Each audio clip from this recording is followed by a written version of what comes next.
In the last hyperbola video, I didn't get a chance to do some concrete examples, so I'll do that right now. So let's say I had the hyperbola y squared over 4 minus x squared over, I don't know, let me think of a good number. Let's say x squared over 9 is equal to 1. So the first thing to figure out about this hyperbola is what are its asymptotes. And once again, I always forget the formulas, and I just try to solve for y and see what happens when x approaches positive or negative infinity. So if you solve for y, you can add x squared over 9 to both sides, and you get y squared over 4 is equal to x squared over 9 plus 1. Now I can multiply 4 times both sides, and you get y squared is equal to 4 over 9 times x squared plus 4. Right? Distribute the 4. Take the positive and negative square root of both sides. Y is equal to the plus or minus square root of 4 over 9x squared plus 4. And you can't really simplify this anymore, but we can think about what does this approach as x approaches positive or negative infinity. So as x approaches plus or minus infinity, what does this roughly equal? What does this approximate? What does the graph get a lot closer to? Well, then y is approximately equal to just the square root of this term, because this becomes super huge. And relative to this term, this starts to matter less and less and less. And that's why we get closer and closer to the asymptotes. Because when this number is like a trillion or a Google, then this number is almost insignificant. When you take the square root, you're pretty much taking the square root of this, and you'll just be a little bit above the graph because you have this extra plus 4 there. So as you approach positive or negative infinity, this equation is approximately equal to the plus or minus square root of 4 over 9 x squared. And so that is, so y would be approximately equal to the plus or minus. We can take the square root of this. Plus or minus square root of 4/9 is 2 over 3, right? Square root of 4 over square root of 9 times x. So these are the asymptotes. There's two lines here. There's y is equal to 2/3 x, and then there's y is equal to minus 2/3 x. So let's draw those two lines. Let me draw my axes. So let's make that my y-axis. Let's make that the x-axis. Let me switch some colors just to make things interesting. So let me draw the first one. See, y is equal to 2/3 x. So you rise 2 for every 3 that you run. So let me draw that. So if this is 1, 2, 3, 1, 2.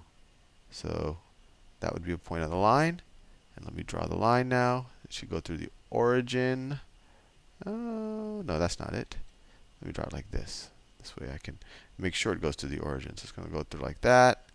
And then I can go from here and then go like that. So that's one asymptote.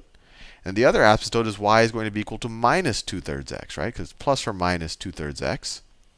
So minus 2/3 x, you go down 2 for every 3 that you go out.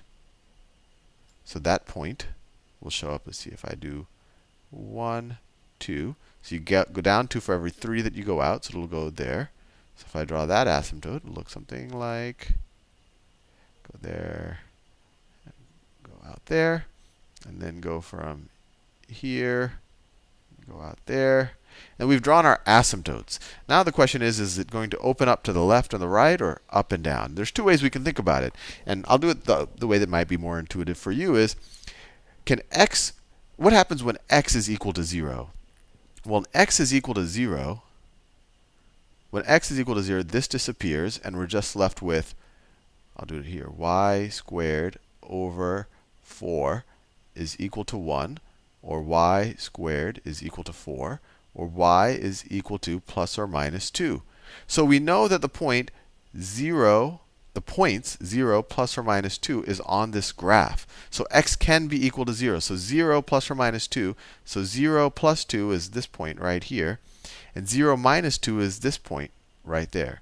So that by itself actually is enough of a clue to know that it opens down here and up here, because a hyperbola will never cross the asymptotes. It's not like it can go out here and cross this asymptote.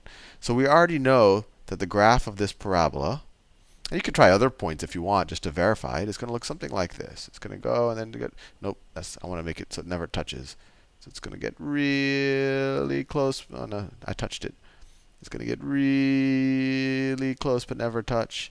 And then on this side, it's going to get really close but never touch. And I don't want to touch it. And then on the top side, it's going to do the same thing. It's getting really close, and as you approach infinity, it's never going to touch it. And as you get really close, it's going to get infinitely close but never touch it. So that's what this hyperbola is going to look like. And I did it by just trying to see if x could be equal to 0. And I encourage you to try what happens when y equals 0, and you'll get no solution. And that makes sense because this hyperbola never crosses y equals 0, right? It never crosses the x-axis. And this should also be intuitive, because if we saw here when we did this approximation as x approaches positive or negative infinity, we saw that we always did have this plus 4 sitting here. But we said, oh, well, as x gets super large or super negative, this starts to matter less and less. But we will always be slightly larger than this number, right? Especially in the positive quadrant, right? We're always going to be, so in the positive quadrant, we're always going to be slightly larger than the asymptote. And when we take the positive square root, I guess is the best way to say it. When we take the positive square root, we'll always be larger than either of the asymptotes. And likewise, when you take the negative square root, you're always going to be a little bit smaller than either of the asymptotes, because this number is going to be a little bit bigger than this number. And then when you take the negative square root, you're going to be a little bit smaller. And that's why we're a little bit below. I don't know which one's more intuitive for you. Maybe just trying it when x is equal to 0 and when y equals 0 and see what points you get. And you say, oh, then I'm in the kind of a vertical hyperbola as opposed to a horizontal one. So let's see if I have time for. I'll leave that video right there, and then I'll do another video where I actually shift the hyperbola. And shifting it is actually no different than shifting an ellipse or a circle. You just have, y minus something squared and x plus something or x minus something squared, and that just tells you where you shift the origin. This hyperbola, of course, is just centered at the origin. Anyway, see you in the next video.